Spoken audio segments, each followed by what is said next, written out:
Hello, everyone. My name is Monica Gill, and I am a human rights officer at the Sikh Human Rights Group, which is a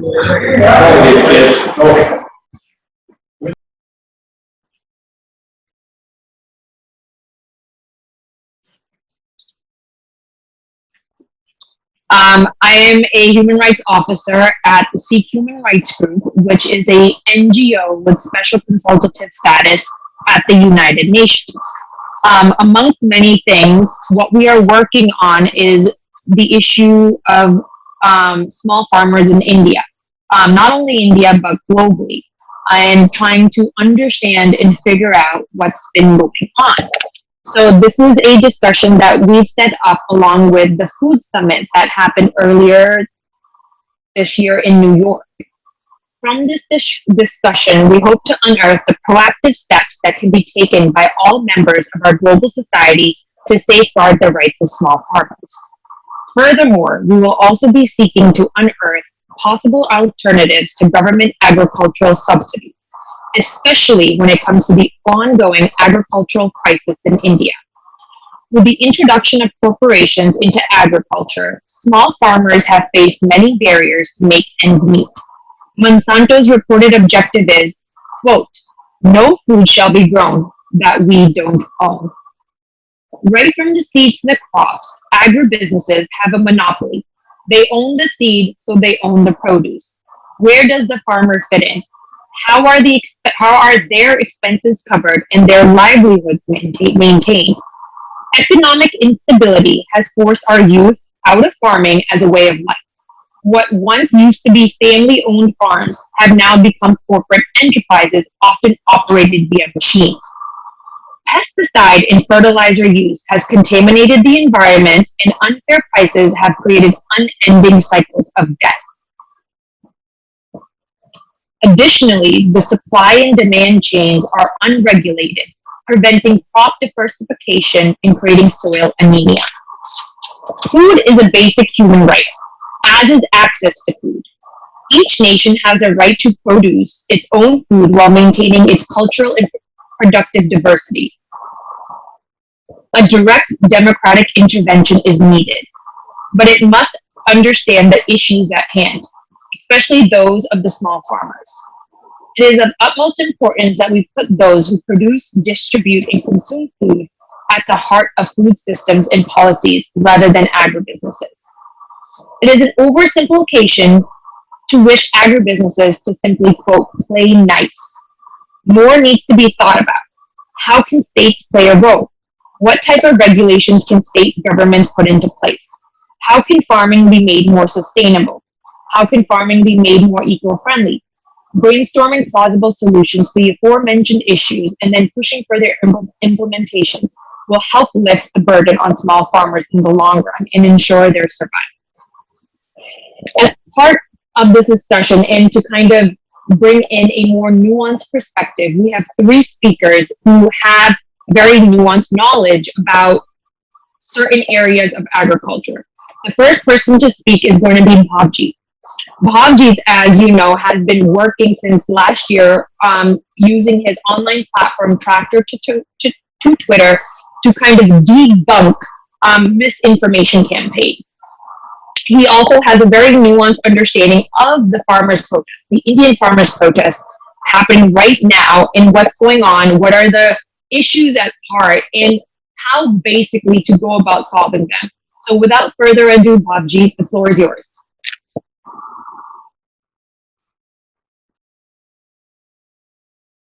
You're muted. Bhavjeet, you're muted.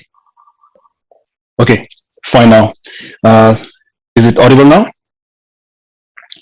Hey, Monica. Hello, everyone. And I think Monica has given the brief introduction. So my name is Bhavjeet, and these days we are running a platform which is called Tractor to Twitter, and we are supporting the farmers' protest. And the core idea is not just to burst the misinformation which is being spread by the Godi media and the BJP IT cells, but a lot of other things like since the mainstream media, they just normally try to block the news which is coming from the protest sites and from the union. So we just try to share the information with other people. Okay, so now like Monica, you asked like a lot of things like little bit of protest, and the markets, unregulated markets, and the controls on the agriculture, then the regulations, then the subsidies. Uh, so these things are interconnected with each other. This protest is just the outcome of the aggression because of all these non-functional parts. So I'll try to touch base like a little bit of every element. The first, the foremost is the unregulated market. There are no checks and balances on the procurement process except the MSP and the crop which is bought from the mandi system, from the APMC. Otherwise, if you go to the mandi with your crop or with your perishable vegetables, so there is a I would say there is a gang of people there which like they always try to exploit a farmer there, right? So there is no check and balance from the government side of or from any regulator what sort of price is being paid to the farmer. That's why in this protest the one demand is to legalize the MSP. First of all, calculate the MSP, I mean calculate all the input cost and the reasonable profit, and then legalize it that no one should be allowed to pay below that MSP. So that is, it will solve up to some extent that this unregulated procurement and then the exploitation. Another, the very important element is subsidies, like how subsidies are given to the farmers. If you compare the subsidies with the Western countries, with the US and Canada, with Europe or Australia, like any other developed country, uh, the subsidies paid to the farmers in India, they are like peanuts. Even then, the subsidies are like again they're exploited by the agriculture parts manufacturers. Like for example, if you buy something like for 200,000 rupees, right? So they will automatically adjust the subsidies price, subsidy which they get from the government in that equipment, and the farmer is not able to get the benefit, the actual benefit. Uh, the another sub element of the subsidy is the subsidized loans given by the public sector banks and the private sector banks. So they do not give the loan hoping to help the farmers. They just, because in any other business loans, so they just rely on the project report, and they don't take the guarantee in terms of the land value or in terms of, I would say, any other asset. But the loan given in the agriculture, so they uh, they have your land as a guarantee. So it's one of the safest loan they could give you. They could offer to any person or any other, as compared to any other industry, right? So they just try to convince farmers to take the loans, even if the farmers, even if they do not need the loans. I mean, if you're not even if you're not in a requirement of the loan, you don't need the loan. They will just try to convince you like any other salesperson that okay, this is the sort of like a free money with like 4% of annual interest rate. Just take it, right? And we are human beings, so if we get the money, we just try to spend it on non-serious things, right? So this area also needs to be regulated, how the money, how the loans are paid to the farmers. So this is again the cause of the debt. So a lot of suicides, they if you look at into the reasons, the debt is the number one reason. So where the debt comes from the loans, right? The one aspect is okay, you spend some money into the input cost, like for the seeds, for the fertilizers. Another is you get the money from the bank, which you actually did not need, right, for the agriculture purposes, but you end up spending it somewhere else, right? Now you're not able to get the proper price for your crop, right? You're not able to pay the debt, you're not able to pay the input cost. Now you are in a danger, you are in a position where the banks are chasing you, the private lenders are chasing you, and now you have no other option. So that's why these things are interlinked to each other. And this protest, if the government fulfills or accepts the demands, right, especially the legalized MSP, up to a certain extent, it will solve that crisis. There are other elements as well. We will touch base later on as well. Yeah. Thank you, Bhavji. So we will have a formal conversation where we can ask questions. But before we do that, we're just going to have all of our speakers give their input. So now I would like to introduce everyone to Phil Randstorm. Phil Randstorm is an independent documentary filmmaker whose multi-nominated documentaries have won the prestigious Emmy Award. His film, Reclaiming America, recorded a protest by members of the American agricultural movement in 1985 and is one of the few records of this protest, wherein hundreds of American family farmers came to Chicago to stop trading at the Chicago Board of Trade. So, Phil, I would love to hand over the mic to you now and hear what you have to say about all of this. Well, thank you, Monica. It was an amazing experience because I was so surprised as a young documentary filmmaker how little this was being covered by mainstream press. There were articles that were written about it in local papers and some scant news coverage. But the real issue here was that I think people were just sort of saying to themselves, this is progress. This is what's going to happen. We're going to go along with it. And, why are these people protesting and coming down, making this disturbance and so forth? And I was the only person really to come down there with a camera crew of other young, upstart, filmmakers interested in finding out what this was all about, marching with the farmers and stuff. And it was a real eye-opener at, how committed they were to their land and to their, these were people that had been, grew up on farms and were around farming all their lives. And it was a very personal thing to them. They were being evicted from their, they were going bankrupt. The prices just were not making it. The speculative short selling of their grain products in the futures market were killing them. And that's why they were at the Chicago Board of Trade to close down trading and to alert people of this scheme that was going on to short sell their products and put them out of business, basically. And that's exactly what's been happening. And everybody that I met as part of this group that were protesting are no longer farmers, today, and had been all their lives. So it's a real tragedy. I guess there is some hope, that young farmers are now starting to get in on the action, and smaller farms are persisting and going forward, but they can't compete with the big corporations. And you mentioned pesticides, in your introduction, and that's of course a huge consideration.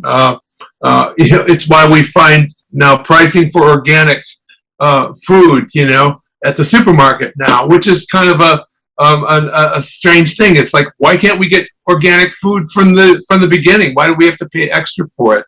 This luxury of clean food, So it's the whole thing is a scam, and it's based on making lots of money. And unfortunately, I don't have a lot of optimism about it. I think that the corporations, the mighty, will continue to rule and push forward and push others out for profit. And we can only hope that enough people in India will rise up with the farmers to protest this and to say, we're taking this back and we're not going to allow this to happen. So as an activist and a documentary filmmaker, that's my wish. And I hope I can answer more questions, as this continues.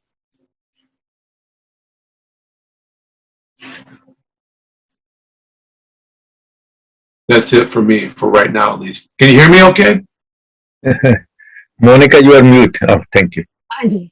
Yes, Phil. Phil, thank you so much. And we will get into a question and answer round with you momentarily. I would like to now introduce Dr. Dave Wright.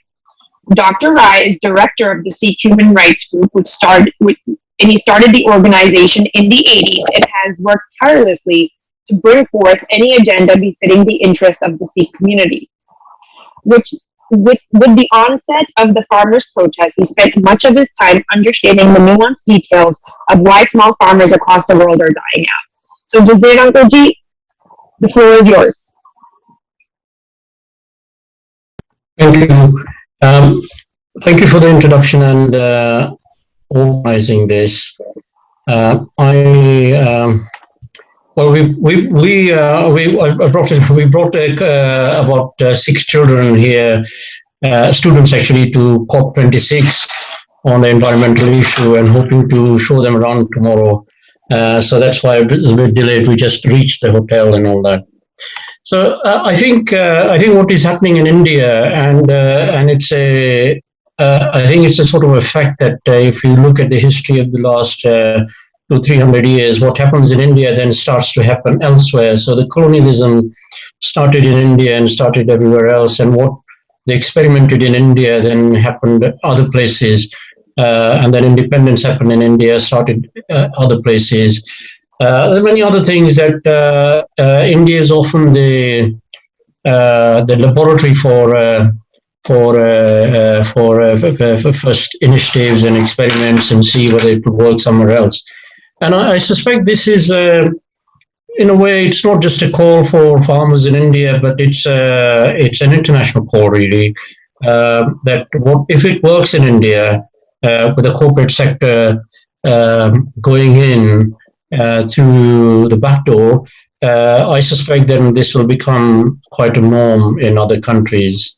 Now, I think what we need to think, when you look at what is happening in COP26, a lot of NGOs, civil society is aware of the climate issues, and they've come together and they have forced governments to start pushing back. And I think there is something of that needed in the small farming sector, because farming is being seen mainly as an economic exercise and putting calories into stomachs. Now, human beings are not just calorie guzzling machines like cars or others which only need one type of fuel.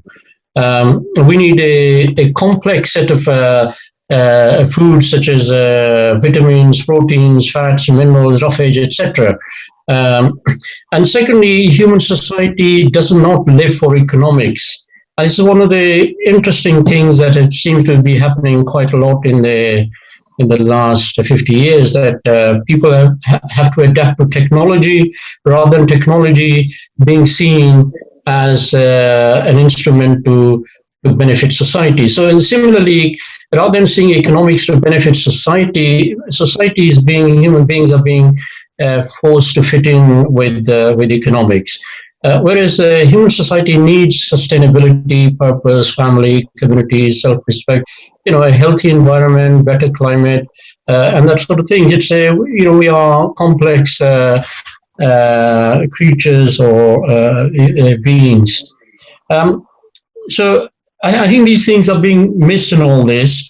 The legacy of small farming is it's one of the oldest and most honorable professions running through families, and it's a very proud profession. I've met many hundreds of farmers around the world, and you feel a sense of pride in them.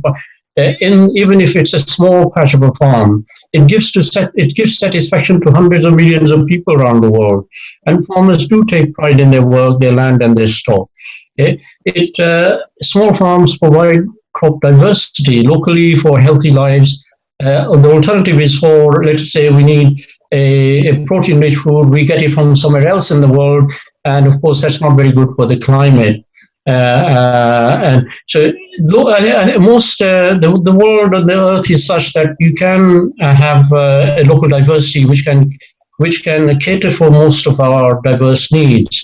And small farms increase the body of wisdom and knowledge of nature among people. They strengthen community. They are good for the environment, and they reduce poverty and dependency on your own state. See, if most of the small farmers go out of business, who's going to be where's the work for them? there's no industrialization going on in the developing world. Even in India, I think it's only 10% of the graduates ever find jobs from the records I see. So where's the work going to come for all these people? And they reduce hospitalization in the long run. And this is where states don't seem to balance.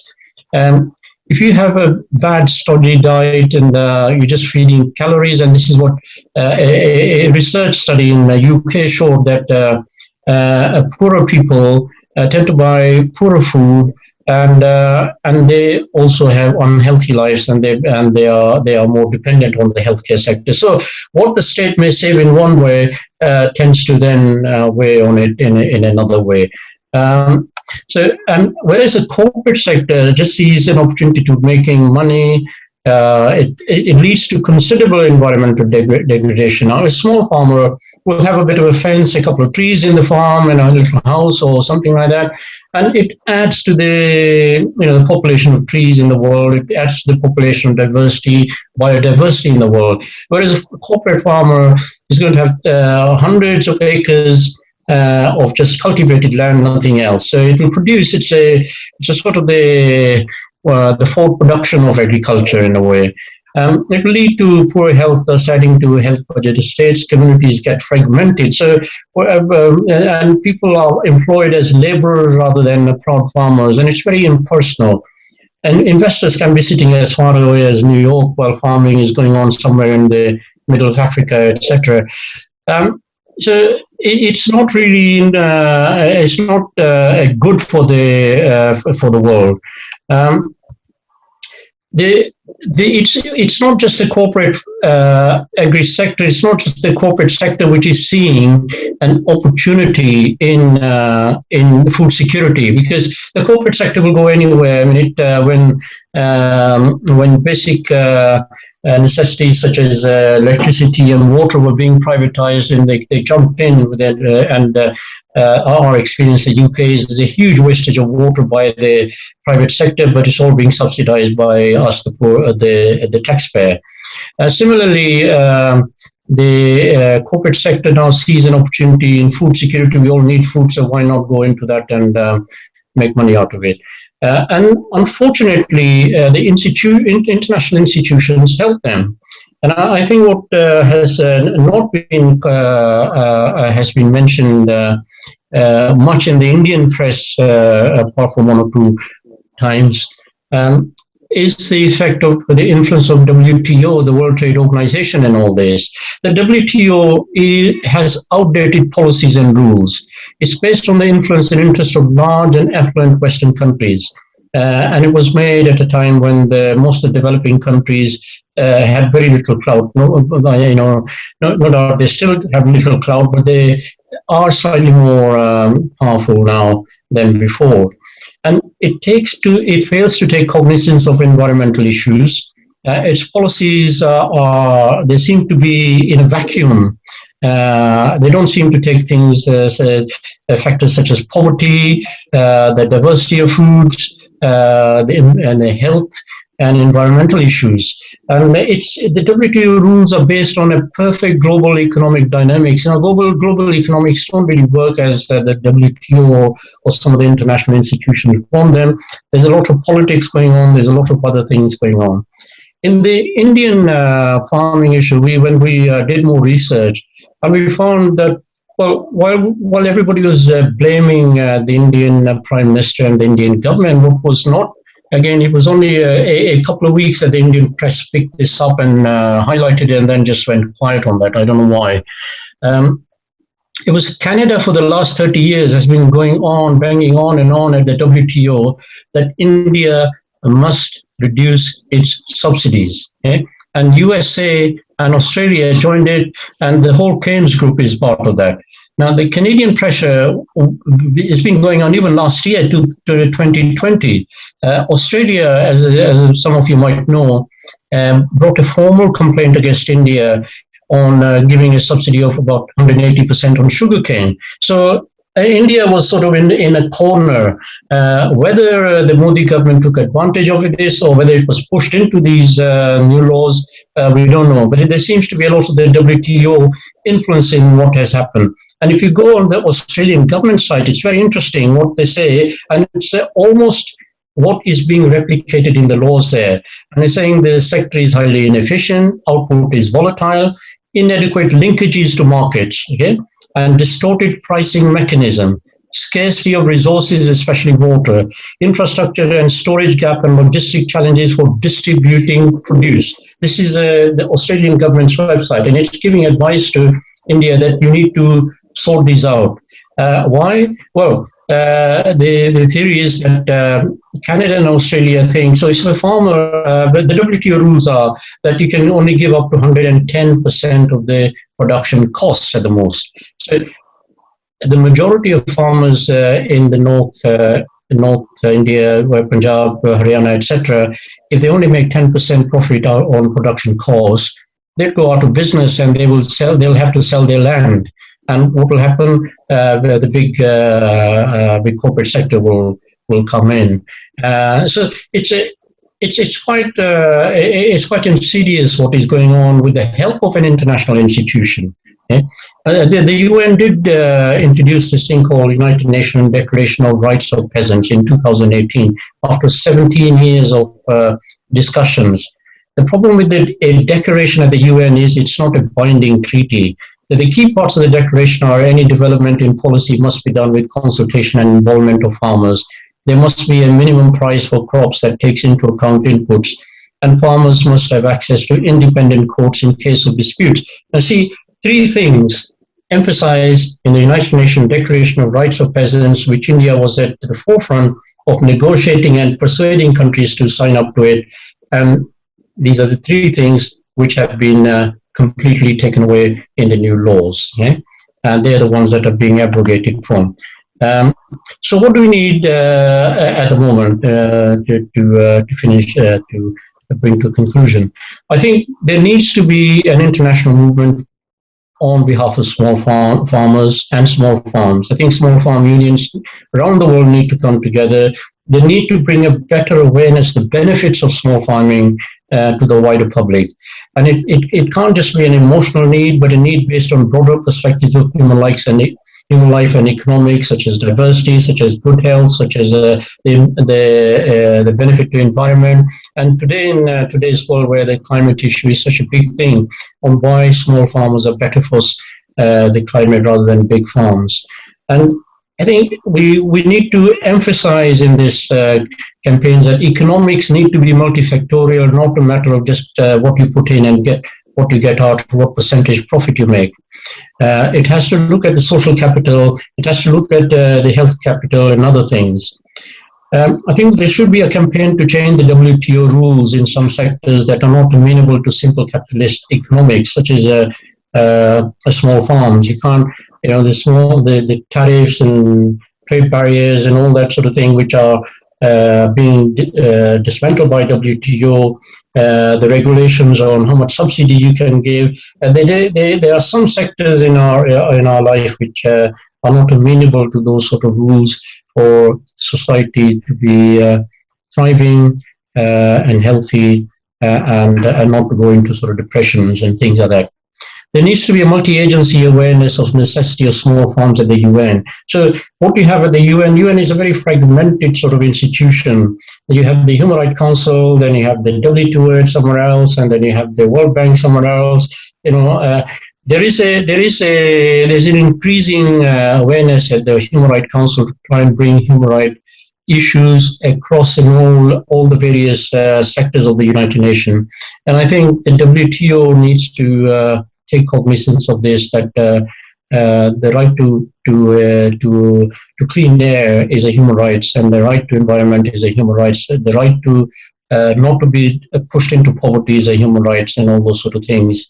And I think we need to try and make the United Nations Declaration on Rights of Peasants a binding instrument, such as a convention, and then be part of other treaties across the UN and other international agreements. Thank you very much. Thank you so much, Uncle G. That was a lot of information. Before we get into a question and answer and I start asking questions, I want to introduce a very special guest. We're fortunate to have Professor Brink with us, who is a leading world expert on agriculture, small farms, and seed technology. So before we move forward, Professor Brink, I was just wondering if you have any comments. Thank you very much for inviting me into this discussion group. And yeah, I have heard the various experts, Bhavjit and also Phil and Dr. Rai. So good information has been exchanged. What I see is that WT is a problem, as Dr. Rai has pointed out, and it's biased towards corporate sector, biased towards rich countries. It ignores the poor countries. That's the major problem we have. And as Dr. Rai has said, there need to be an international campaign regarding softening of various issues, rules, regulations within the WTO, and there should be some movement by small farmers around the world to get their own rights. I see in India, as Bhavjit has said, in India we had the Green Revolution, if you remember, in 60s, that was primarily based on high-yielding varieties of wheat and rice. In Punjab, northern India, western UP, all those areas, we were not traditionally rice-growing area.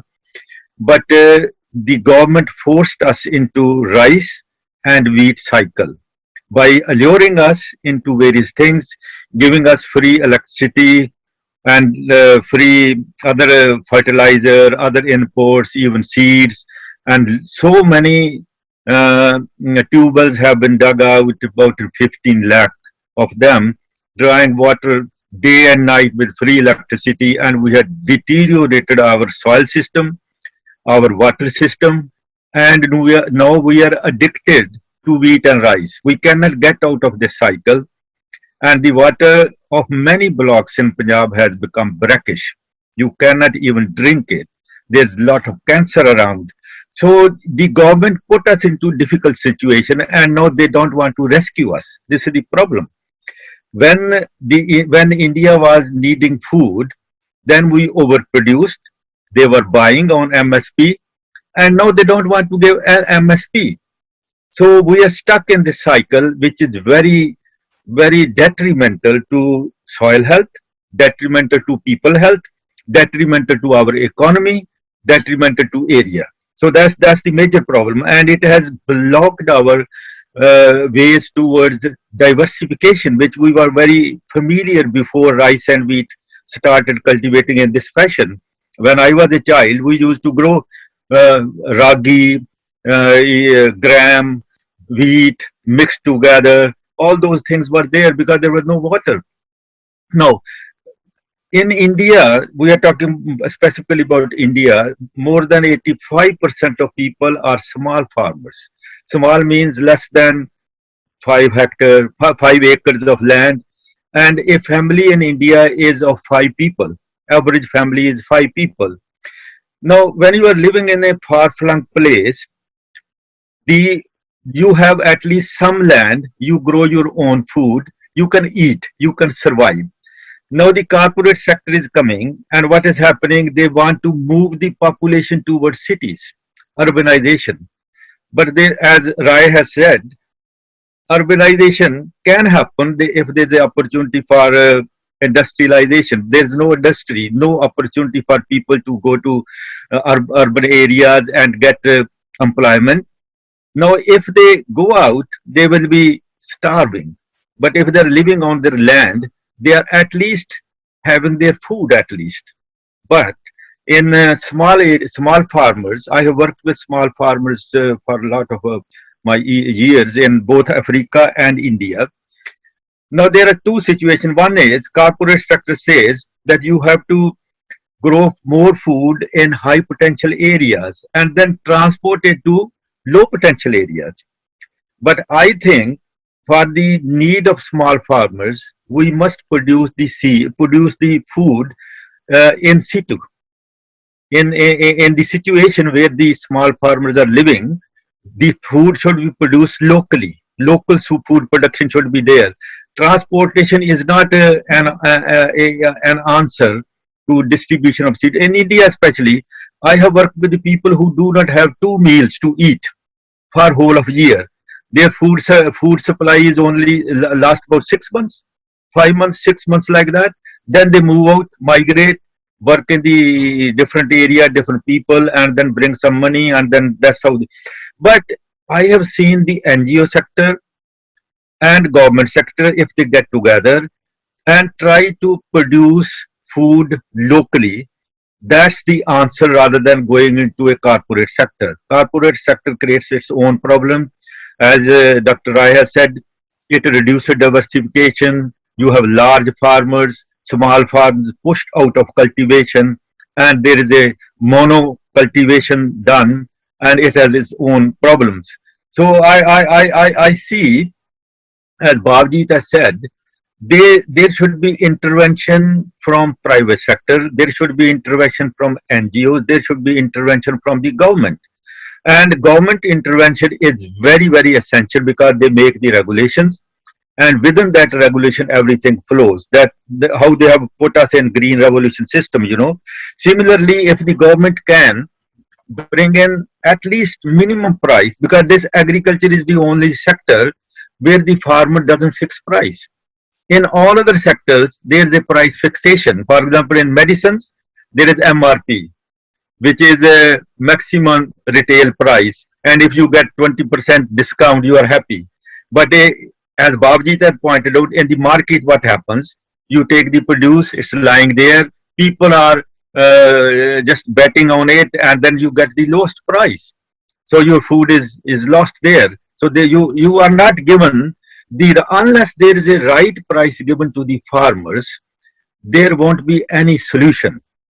And second is, if price is granted, then I think 90% of the problem is solved. And price should not be only on 2 crops, it should be on all crops, especially at least the 23 crops which has been listed by government of India, 23 crops. If anybody purchases less than that, they should be penalized, whether it's a private person, government, or whosoever it is. So MSP is one answer, and that will relieve the small farmers from wheat and rice cycle, and they will diversify. They will grow other options. This is one. Second is, the government should also come up with some programs where they should lead small farmers how they become self-sufficient on their own farm. If you have 1 acre farm, how you can be self-sufficient? They should develop some models, some cycles, some ways of cultivation. How you can do? There are models available where you can become self-sufficient even from a small land holding. For example, if you move into floriculture, vegetable culture, vertical culture, or some these days they have a plastic culture. They make tents. They grow multiple crops, things like that. So in that case, the government should also make some certain rules for marketing. First is cultivation models for small farmers. Then it's marketing. They should facilitate the marketing, how to market, where is the market available, and what rates they should get. So those are the area where the government should help the farmers. And then next is subsidy. Subsidy is a big question. As Dr. Raya said, they are objecting that India is giving more subsidy. No, it's government's problem. They are misclassifying the subsidy. For example, for political reasons, they have been given free electricity. It counts into subsidy. That's wrong. Farmers doesn't want free electricity. They want regular electricity for 24 hours at every time. If you are getting free electricity, only getting for 3-4 hours, what's the use of this? Farmers don't want it. They say, you charge us reasonable charge, but guarantee that electricity is available. It's a wrong classification of subsidy. I think government is lacking here. They are not giving attention how to reclassify the subsidies so that they look green subsidy rather than looking red or yellow subsidies. The the advanced countries are very clever. They are giving more green subsidy, which they are permitted to give. For example, if you don't grow anything in UK, you will be given some money by the government. But in India, if you leave a farm, you don't grow anything, you are not given anything. That is a green subsidy. India government is not giving. Whatever India government is giving, they are not classifying the subsidy in a proper way, which qualifies according to WTO rules. And then this movement needs to be internationalized. And already there is a sympathy from US, from Europe, from other countries, farmers, where they have suffered, where corporate sector has come, farmers have been replaced, and they are standing with the Indian farmers.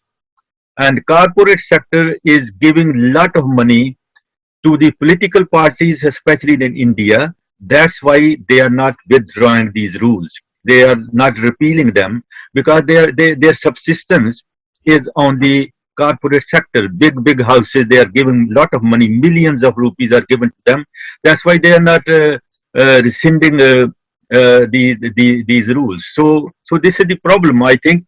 So food production in situ is one thing, and government, NGOs, private sector should help it so that the cultivation of small farms becomes sustainable.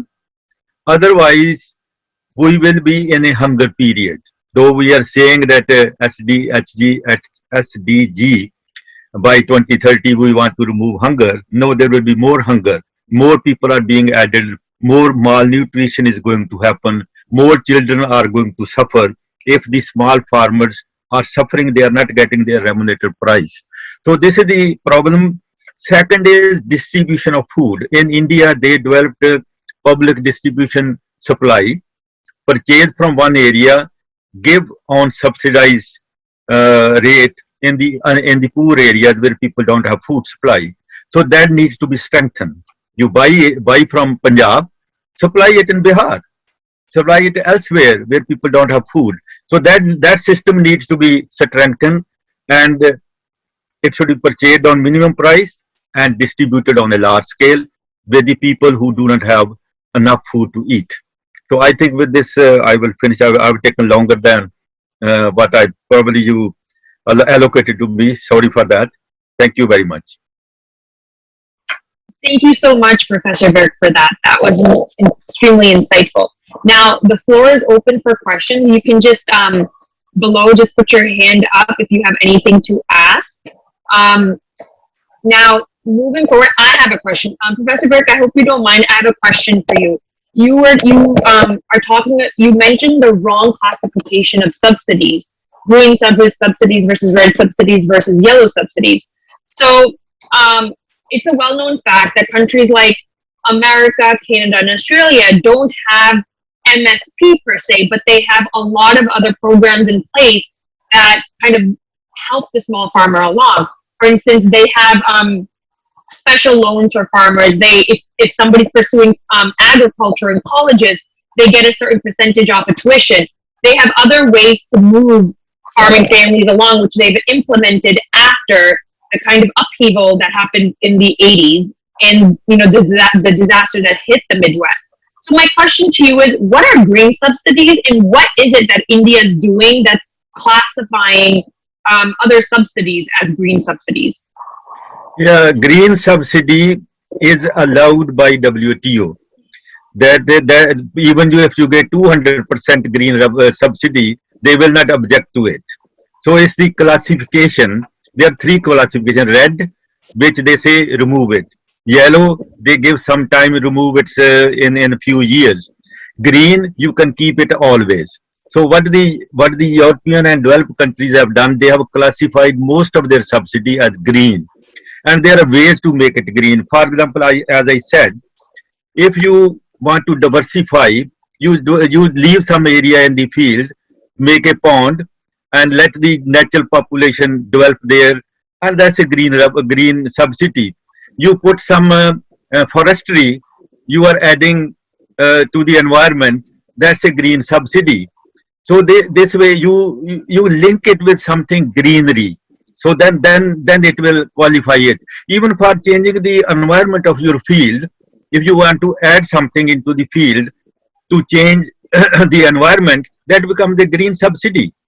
But in India, what is happening, most of the subsidy which is given, that's very apparent subsidy, as if it's given as an assistance rather than improving the situation, improving the soil health, improving the area, that sort of thing. If they change the classification and add it indirectly, then probably they can give more subsidy. And another thing, for example, Bhavjit has pointed out that the subsidies given are dissipated in the way they are given. For example, you are given subsidy for tools, for machinery, and the manufacturer will raise the price, and subsidy will be eaten up within that.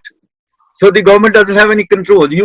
In paper you are given subsidy, in actual sense you are not given subsidy. So that becomes a red subsidy.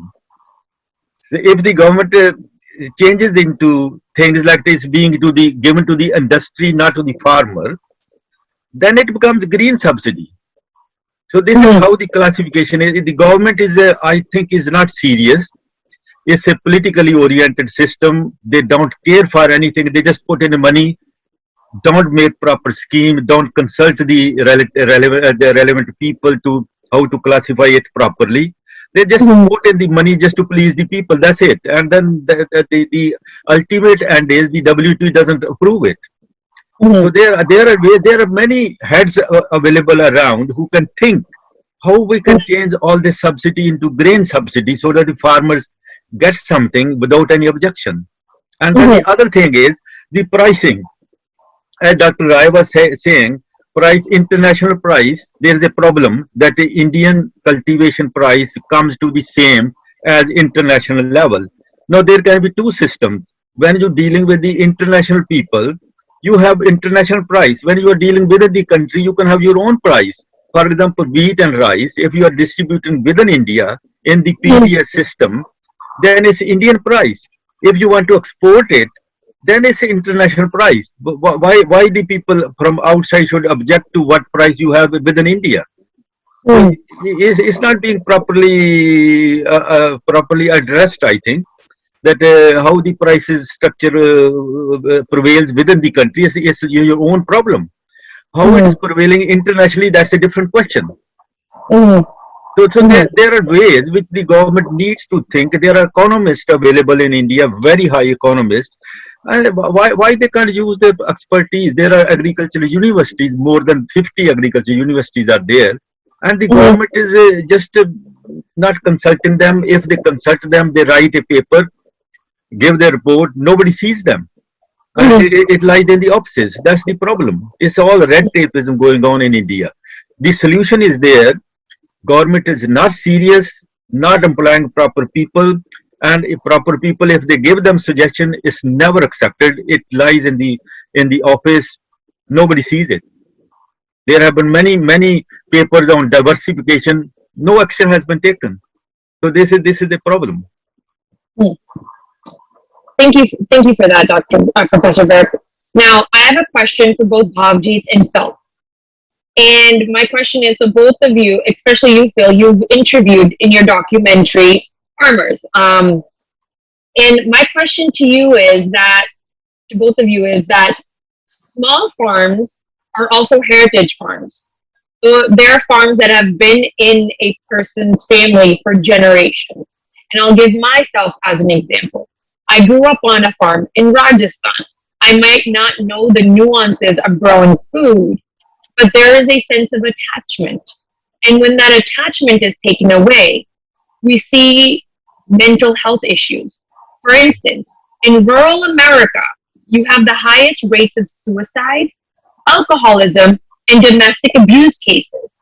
Issues are so dire that reports have indicated that there is not enough psychologists to help the people with psychological needs. So my questions to you are, what is your experience in dealing with small farmers, and what is your exposure to this situation? Should I start first?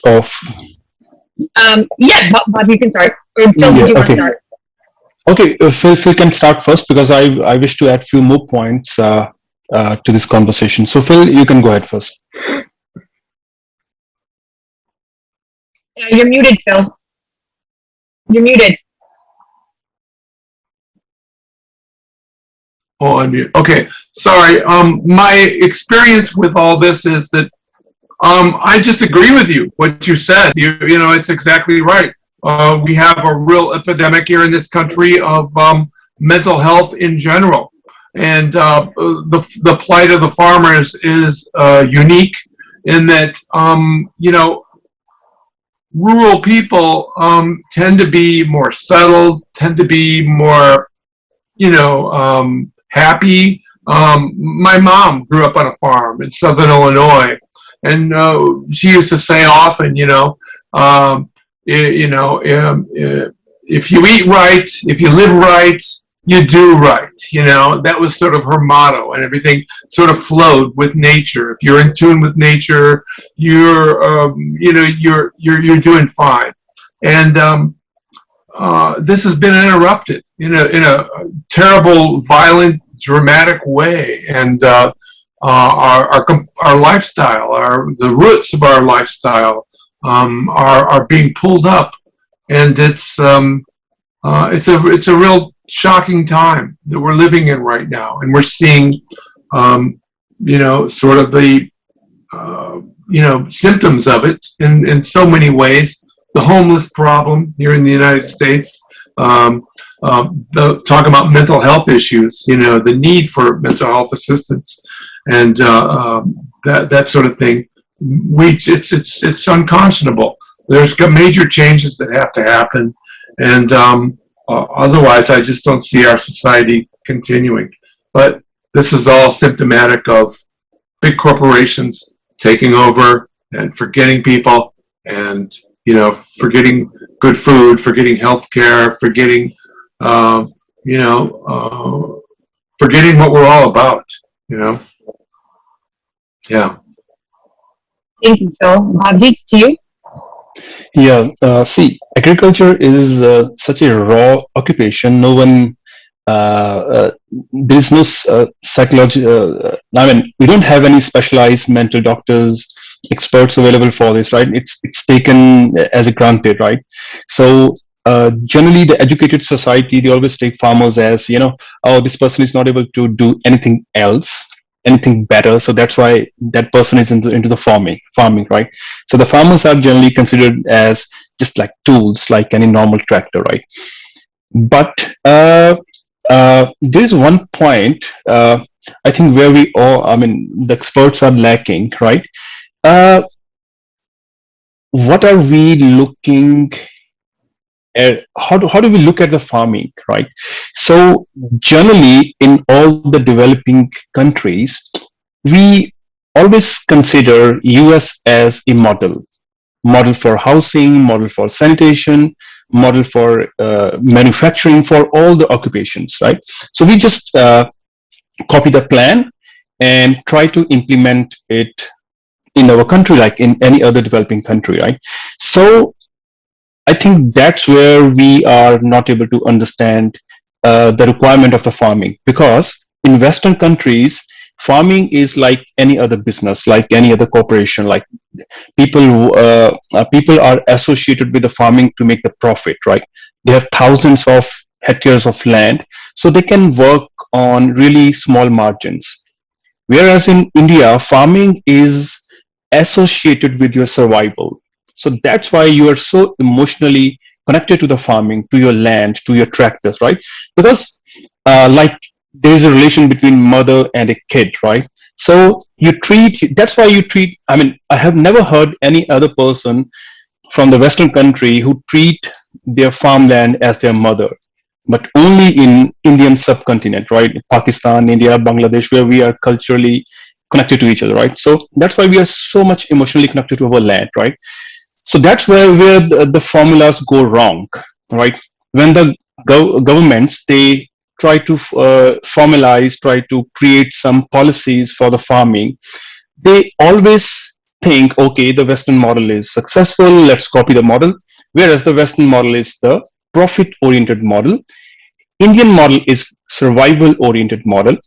Like uh, uh, Daljit Singh Virji said, the average land holding here in India is less than 5 acres. I would say between 2 to 3 acres, right? So if I mean if from 1 acre your profit is close to 30 to 40,000 Indian rupees, right? Out of, let's say you own 4 acres, right? So like it's like 240,000 Indian rupees, right? Right. So what happens is, so now as a farmer, my expectation is that the MSP should be such, the price should be such, I should be able to feed my family. It should be able to pay my bills. I mean, it should be able to pay my kids' fees. It should be able to pay all the expenses. So my expectation is my small land should be able to generate enough income to pay all my bills, right? So I'm totally dependent on the farm. So now here is the problem, right? We are competing with the Western world, which is profit oriented. They have thousands of hectares of land per farmer, whereas in India we have a very small land holding, and we want to extract the best profit out of the small piece of land, right? So no government can help getting, I mean, uh, unexpected income from a small piece of land, right? So then, what should be the solution? Okay, so if we are not able to generate enough income from the raw material, from the raw crop, why don't we go into the food processing? Why shouldn't we introduce? Why shouldn't the governments emphasize on the processing? On do not sell the raw crop. Do not sell rice as a paddy. Do some processing. Turn the paddy to rice. Just give it a label and sell it off. Now the farmers cannot do it by themselves, right? Because they don't have the capital, they do not have the food processing capabilities, they don't have the expertise. Now this is where this is an area where I think the governments should jump into, right? They should provide a platform where the produce should be converted from a raw produce to some product, because the transition between the raw produce to a product, this is where the income lies. This is where the margin is. If you go to if you look at all the big brands, let's say this the brands which sell the rice or the wheat flour, the processing doesn't take too much time or too much expertise. I mean, you just need to just take off the outer shell of the paddy and turn it to rice, right? So food processing, there's a need to introduce the processing into the farming, right? So the government should provide a platform. Second thing is, like in with the population, obviously your land holding is going to decrease with the time in near future, right? So land is always divided between the brothers, between the sons, right? So it's always not efficient to work on a small piece of land. Obviously you buy the agriculture products, you buy the tractors, you need a lot of stuff these days for a comfortable agriculture, right? So it's inefficient to use the tools on a small piece of land, because most of the time your tools are not utilized, right? So one way is to pool the land. For example, in the new farm laws, when the corporates jump in, obviously they will hire your land for a certain price, right? For on a rental basis, they will pool the land, club the land, and start using as a larger pool.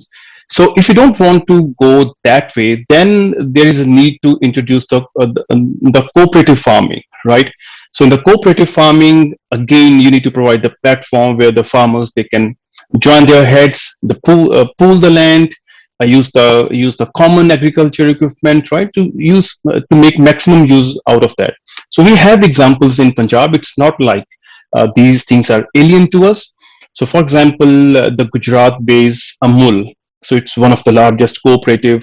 We have the Verka, right? And I was really surprised the very first time when I came to Sydney, when I went to an Indian grocery store. There was a canned food. I think it was matar paneer or saag, and it was manufactured in Pakistan. I was like, there's a brand in Punjab. It's called Sohna, Sohna, Sohna. So they used to, sell, I think, oils or all that, all that stuff. So where has it all gone? It has all vanished in the thin air. So this is where the profit lies. When you convert your raw produce to a product, then you can earn the maximum profit. I think this is where the government needs to emphasize.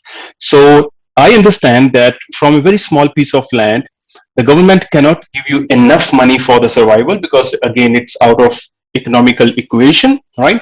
But we can add certain other platforms which from where we can earn the maximum profit, right? Again, the need of the day is like the lead which you said, the diversification. For example, I think 20 years back, when the government, they wanted people to go away from the conventional fuel, and they wanted people to adopt to the LPG. So they gave incentives initially. Yeah, right. So that way, for the crop diversification, yes, government, they need to jump in. They need to give you the MSP for other crops, so that you can just go away from the rice and paddy cycle. So I think these are a couple of elements which governments can work on to make the agriculture more profitable.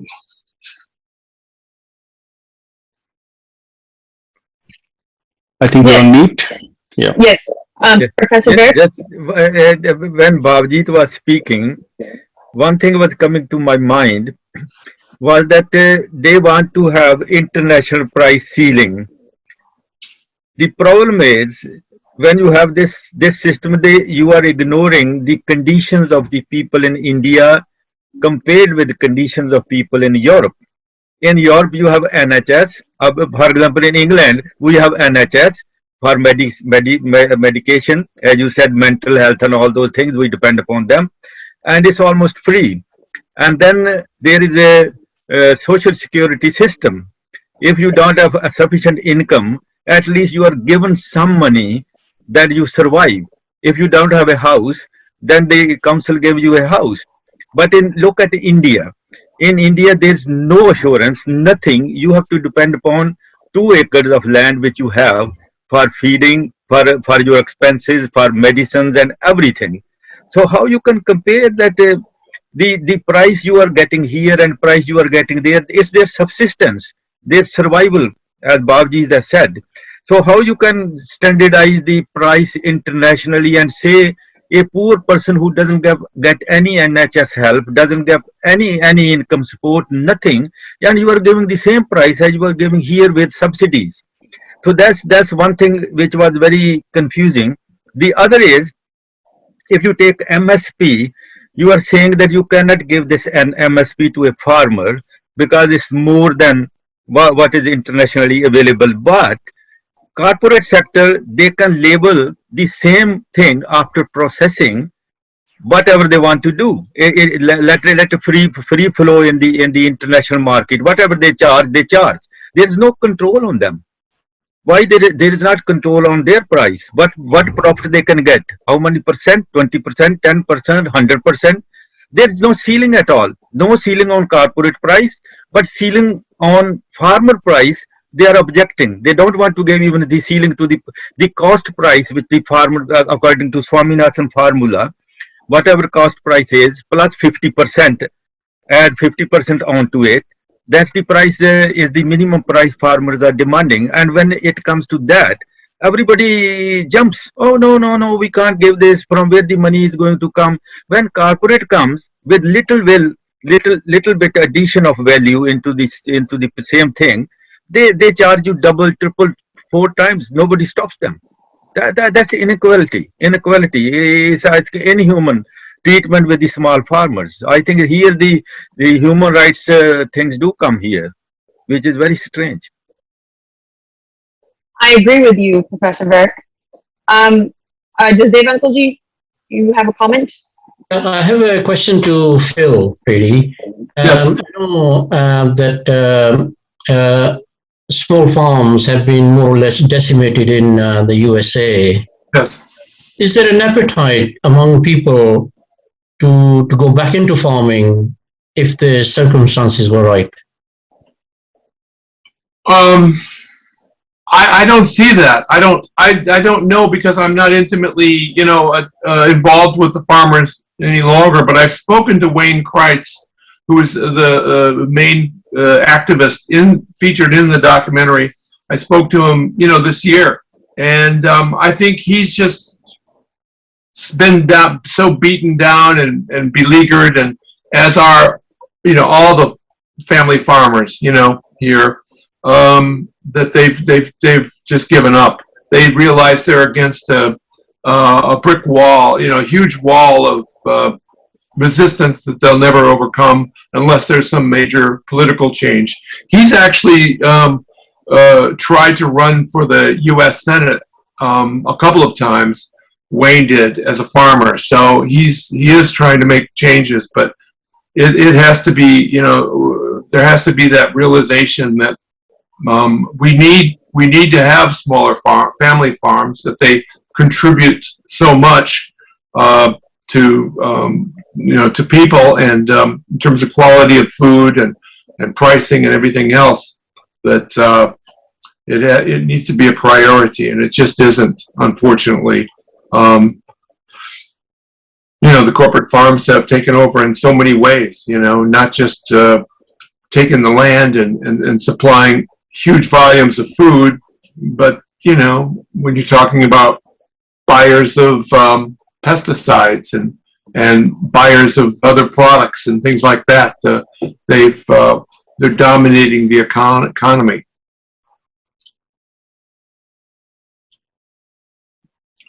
No. Thank you. Raj, did you have a question? So I do want to reiterate. Yes, I did. Sorry, I was on mute. That's okay. Can you hear me? Yeah. I think this, after hearing all these experts, I think the situation is pretty depressing, though. There's not much in our hands. It seems like a big infrastructure failure. You're up against WTO, you're up against Canadians, you're up against Americans. So the question for the experts is, what is it that we can do as small farmers to address some of the issues, the things that we can do in our hands? So, Rod, before we give the floor to the experts, I do want to say that what often happens, right, is that before a person is actually destroyed, the confidence is destroyed first, right? So when your confidence gets destroyed, you can't think clearly as how to move ahead. One thing I do want to say to everyone here is not to get into a mindset of helplessness. When deciding to fight for farmers or to raise my voice for farmers, I promised myself that I would find any avenue available. And that is how I fell into this job. Now, are we up against giants? Yes, we are. But when we're tactical in our approach and how we go about things, you kind of do end up finding solutions. For instance, the Sikh Human Rights Group is actively trying to push against the WTO and what they're doing there. We have members of our group, and I'll give the floor to just Dave Uncle-G so he can elaborate on this, who are doing their research, who are figuring out how to go about it. I personally have taken it upon myself to push anyone that I know in media to raise awareness on the issue, to write about it, to talk about it. So they say that when you have a fly or a bee, like if you take one bee out of the atmosphere, that has a huge effect on the seasons, right? Because the bee's wings, or like the moth, or is it the moth's wings determines how the wind blows, right?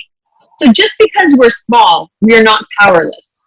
Now, Dave Uncle-ji, over to you to talk about what the Sikh Human Rights Group is attempting to do at the WTO. Okay, thank you. The approach we've learned of sort of working at the UN for many years is that things take a long time to reach a solution.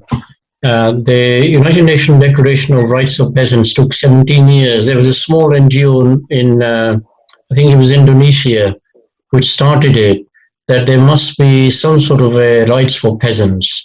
And eventually, there was a lot of resistance to it. And eventually, with the support of many other NGOs, farmers' unions, and pushing at governments and things like that, they managed to get the declaration. Now, what we are a small NGO, and what we are trying to do at the Human Rights Council and others is to say that WTO must be cognizant of international treaties and international covenants on human rights, and must incorporate that in its policies and its rules, and not just WTO, but other bodies. Now, if more and more NGOs join us, and we've had a good reception from quite a few NGOs, I think it becomes a crescendo. And similarly, I think the climate issue is a case that an example to look at. Now, a few people have been going on and on and on, and the awareness is now worldwide. So much so that politicians may be playing politics with it, but they are on a back foot now. And I think we should see the farming issue not just a Punjab or an Indian issue, but as an international issue that the international community has to address. If it is just seen as an Indian issue, then the rest of the world thinks, oh, well, it's just something to do with India. Maybe, it doesn't really concern us. But if it becomes an international issue, just as the climate issue has had influence in the USA, I see no reason why an international movement cannot have an influence in countries like USA as well, and be checks and balances on the Indian government. It may take a couple of years or more than that, but I think we should try and bring general awareness of the benefits. I think we need academics like Professor Burke and many others to write on the wider benefits of small farming and to look at economics in more than just money, because social capital is now a big thing in economics. And why are we ignoring that in the farming sector? Yeah, I think we can. I think if all of you take the message to other organizations, we can create a movement. Thank you, Anji. Anybody else?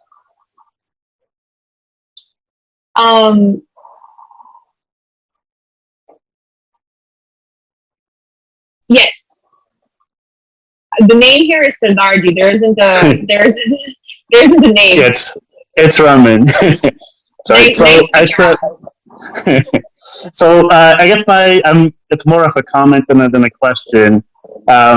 I know for over several decades, I know at least in Punjab and across all over the world, farmers have never been paid the bigger MSPs or the prices that would be required for them to sustain themselves, and therefore farmers' conditions have deteriorated over many decades. I know we're talking now for going forward, how do we address the issues? How do we ensure the farmers get the MSP? I also think there's a need for reparations as well. I think we can easily calculate what was the discrepancies between the MSPs and what was the average prices that were paid. However, farmers robbed over several decades all around the world, and I think the government should be held accountable for that, and made and should be should be held accountable to pay for those reparations. We should be very easily able to calculate, what are these farmers owed. Some of them have committed suicide. Some of them, no longer exist, and their farms don't even exist anymore because, they had to either sell it or take loans on them, and basically were taken out of their hands. I think we should also look at going backwards and then see how do we hold governments accountable? How do we get the reparations paid to these farmers? Thank you, Raman. Would anybody like to follow up to that? Yeah, I would like what Dr. Rai was saying. It was very interesting that the human rights aspect should be added into everything. Because when it comes to pricing for the small farmers, if small farmer cannot survive, it's a question of life and death. It's a human right. It's a right for us to survive. And we are denying that right by taking the produce which the farmer has given us with a lot of toil, and we are purchasing it uneconomically, which doesn't meet the cost of cultivation. It's inhuman. It's a mistreatment for the human beings who is producing, and we are fleecing them. And I agree with him that human rights content should be there even in WTO and whatever the trade organization or trade whatever is agri tariffs and everything. It should be a part of that, so that there should not be, as we say, fair price.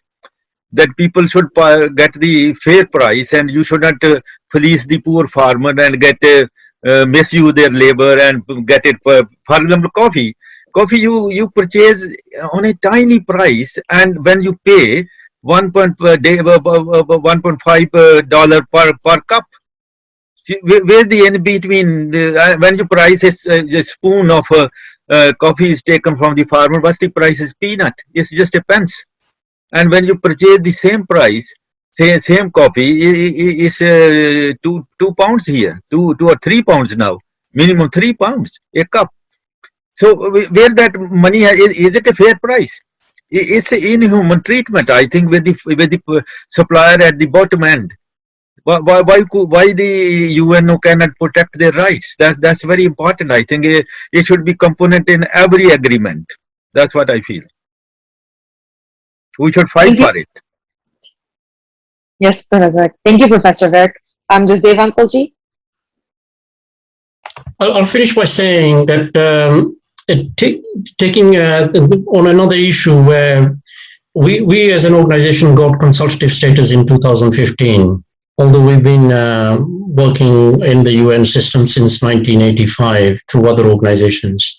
In 1998, we started raising an issue that transnational corporations are more powerful than most states, but they are not accountable anywhere. And who is going to look at the human rights of violations committed by transnationals? There was a lot of resistance to it, but now I'm glad to say that there is a binding instrument. If you look at that in the chat, at the UN, for the last 6 years they've been discussing, and countries and everybody has signed, are being forced to sign up to it, that transnational corporations must be responsible for human rights. So I think things do work at the UN. They're not always bleak, because in 1998 when we were raising it, we were being told, well, how are you going to take up big companies like Shell and all those sort of things? But now there's a different playing field.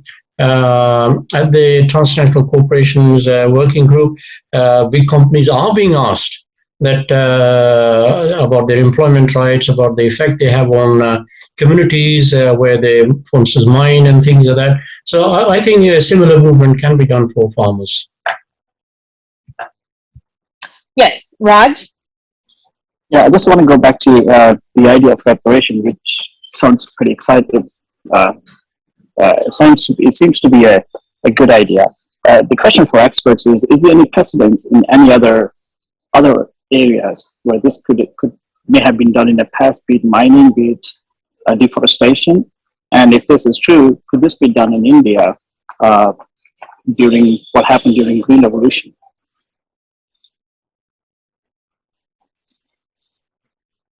I think that might be a Bhavjit or Professor Brink question.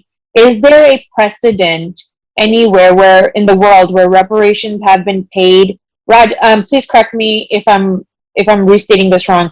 Reparations have been paid for like deforestation or anything related to a farming issue. Okay, and whether something like that could be done in terms of the Green Revolution. No, in India, there has been no precedence for payment of change of cultivation. For example, when the Green Revolution came, the rice was not grown. Rice was not a major crop in Punjab. What the farmers of most of area did, they scraped the soil where there was a sandy soil. They scraped up 2 feet, 3 feet, and took away that soil. Then the hard soil came. Then they started puddling and growing the rice. Nobody paid for that cost. Farmers bore it. Farmers did it from their own resources. The government never paid for it. This is a huge amount of money, but farmers did it because they wanted to grow rice, because it was giving MSP, giving a remunerated price. So there's no precedence of payment like this. No. Sorry. Please go ahead. I was going to say it doesn't have to be. It doesn't have to be in India. It could be anywhere. So that you can drag the governments at an international stage. It doesn't have to be monetary reparation, but you set an example for future. Yeah. So sorry. Can I go? No, go ahead, Ankush. Yeah, I think one of the interesting things at the COP26 was that there is now talk about going to reduce not only deforestation but to compensate countries who have done deforestation because of economic needs. And Brazil is a country in mind where Brazil says, okay, we may be the lungs of the world, but we also need to make money. So unless you're willing to pay for it, we can't keep on keeping the Amazon as it is. And in Britain, I think there is the new subsidy that the government is thinking after coming out of Europe is not just about setting land for not for cultivation, but also forestation and things like that. There are policies emerging, but there isn't, I think, a reparation so far that I know. Yeah. I do want to add that in the United States there isn't reparations per se, but I was doing research for a project that we did previously, and what has begun to happen is that the United States is kind of pushing for small farms to reemerge. But as Phil stated earlier, it's difficult because farming families got burnt so badly that they're very nervous in moving into them. However, America does have systems in place to help people move into farms.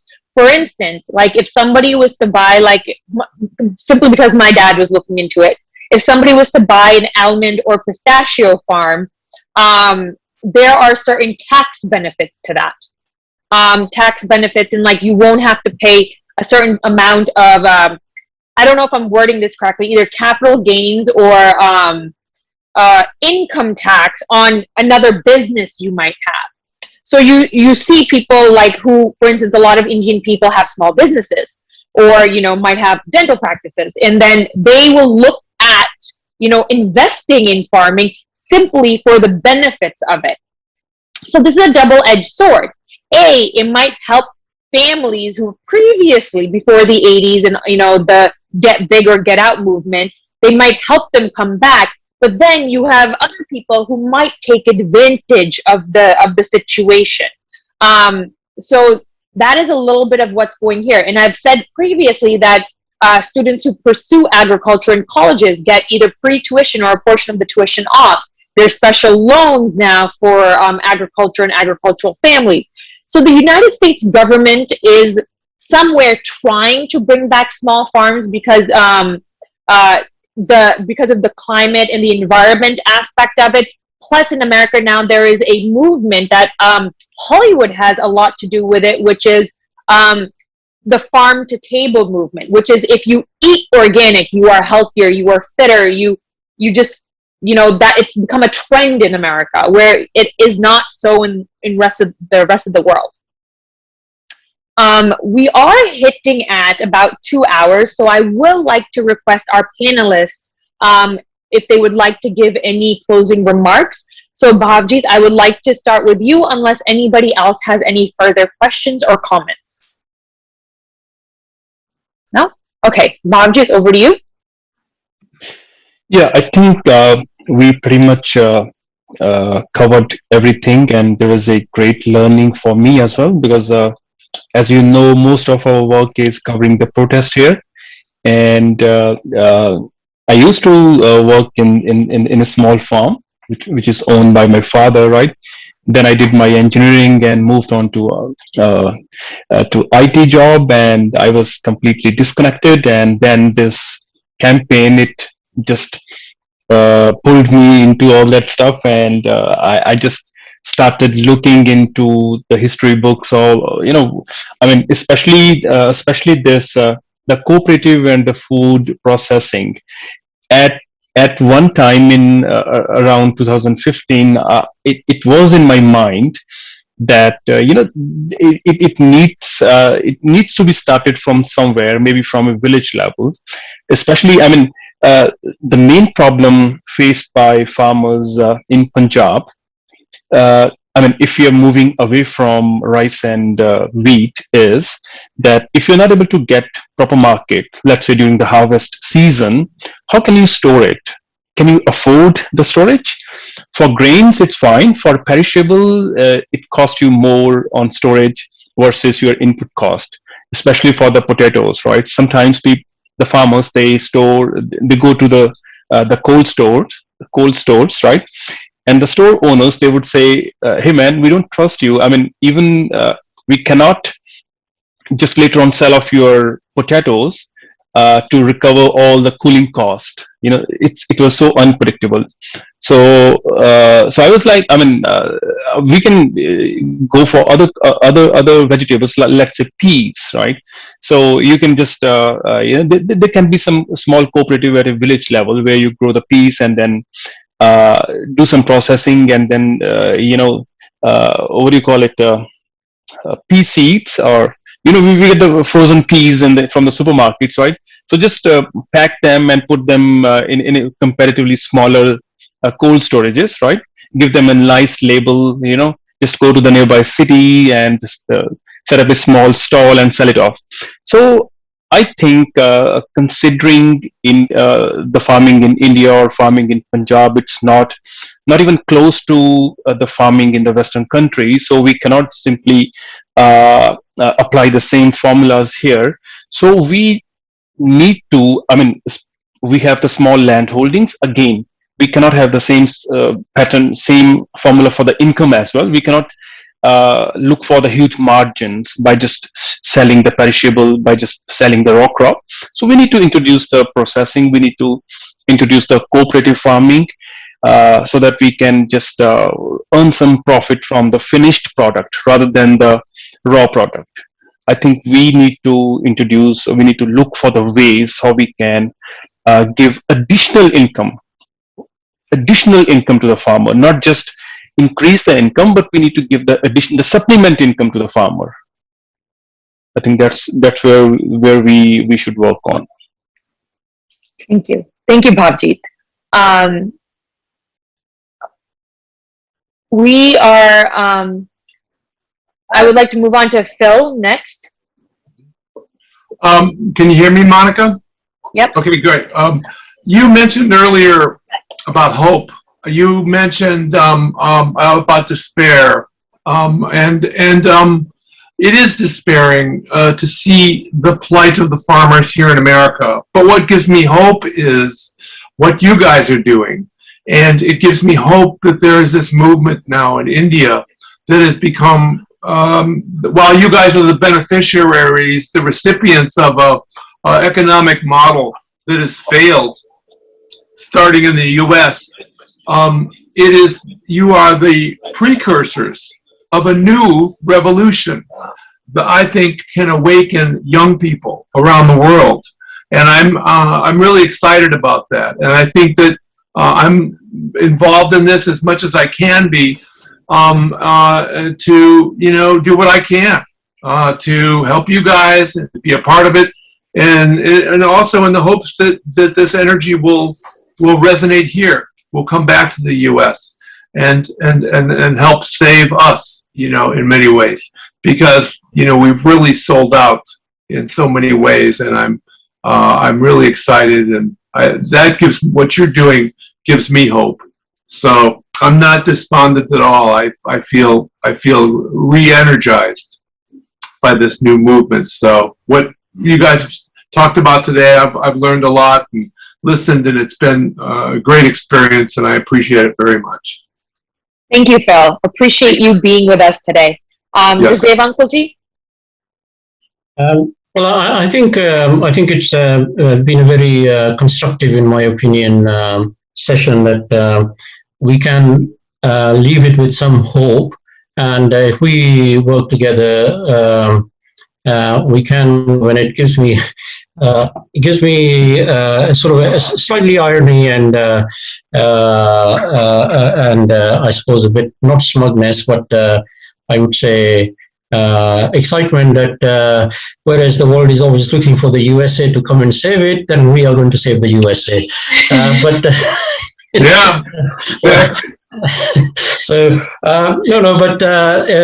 movements in India have had influence both ways. There have been policies by the governments which have had influence, been seen as experiments, and then movements by people which have had reverberations around the world. And as I say, my experience at the UN, I've been working since 1985. Our work led to changes in Indian laws when we were doing a lot of work on the Punjab. There's quite a few laws had to be changed by India because of our pressure there. And then the working group on binding instruments on transnationals is a tremendous thing. We were quite successful at the World Conference Against Racism in introducing the idea of culture diversity, where we said without culture diversity, without culture parity, racial parity is meaningless, and things like that. And that became a big thing at the World Conference Against Racism. So I have hope, and I think if there are enough minds working together strategically, you can always use the institutions against itself and to change it. So I'll leave it at that. Thank you, Uncle G. Professor Burke, any closing comments? Let me say I'm really happy that Professor Burke was able to join us. He's an extremely distinguished person. He's written over 300 papers in this field. He's been quiet about that, but there we are. Yeah, I'm not economist. I'm a geneticist by my profession, plant breeder and geneticist. My profession has been evolving new varieties. Now to conclude, I think for the small farmers, one which we have agreed is MSP, guarantees, is very essential. Second is changing the subsidies into green subsidies. Green subsidy can be, you can identify small farmers and supplement their income, as Babjit has said. Supplementation of income can be in various ways. For example, you grant them certain amount yearly that your income is less than this amount. We will supplement your income from the government and pay him the difference so that his costs are met like this. This is a green subsidy, I would say. It's a income support, which doesn't count into subsidy, but it's a welfare scheme. Farming should be linked with welfare scheme. And within the welfare, you can give some money to every farmer yearly, that you have family of 5 people, you need this much money for subsistence, you are getting from your farm this much money, difference we will make. and that will be a subsidy which will be acceptable to WTO, because it doesn't qualify as a subsidy. It is income support. It's a different category, but farmer is being given something. Similarly, you can give something for medical allowance. Some old people care, you can give extra for that. So these sorts of situations can be there. And second is supplementation of income. There should be locally developed agribusiness. Agribusiness which should be processing of the food, which government should set up small startups, small factories within the village, so that the people locally can get some employment. This is one, food base. There can be other small cottage industries which the government can promote, and farmers can work on that cottage industry. So that's another avenue where the farmers can be benefited as a welfare thing. And the cooperative is a good idea, but I have seen, my experience is not very good with cooperatives. Even in Punjab, the cooperative banks were created, people took the money from the banks, nobody returned it, and now they are failure.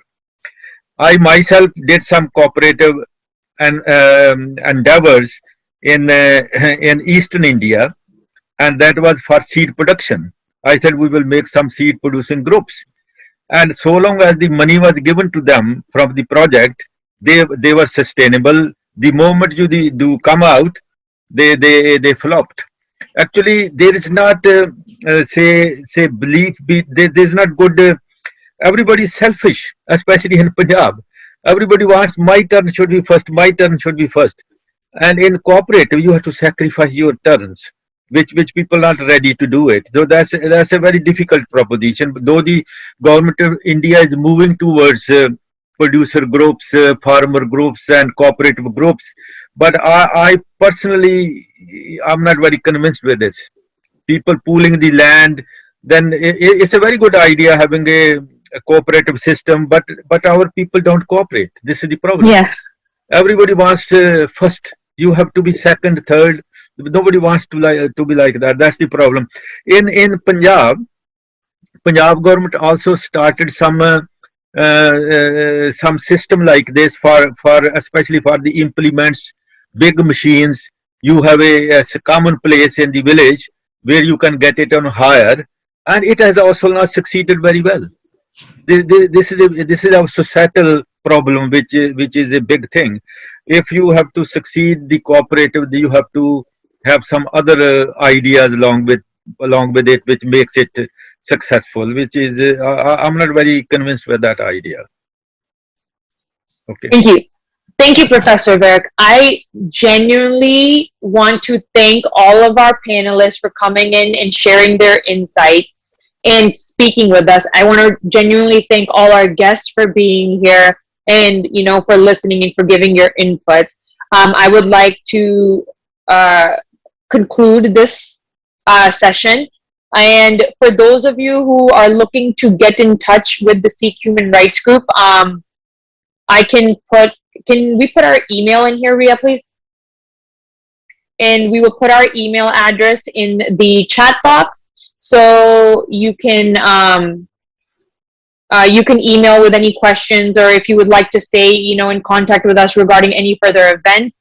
We have a Instagram page called the SHRG, Sikh Human Rights Group, so please follow us. Again, thank you all so much, and we will conclude the session here. I hope you all have a great day.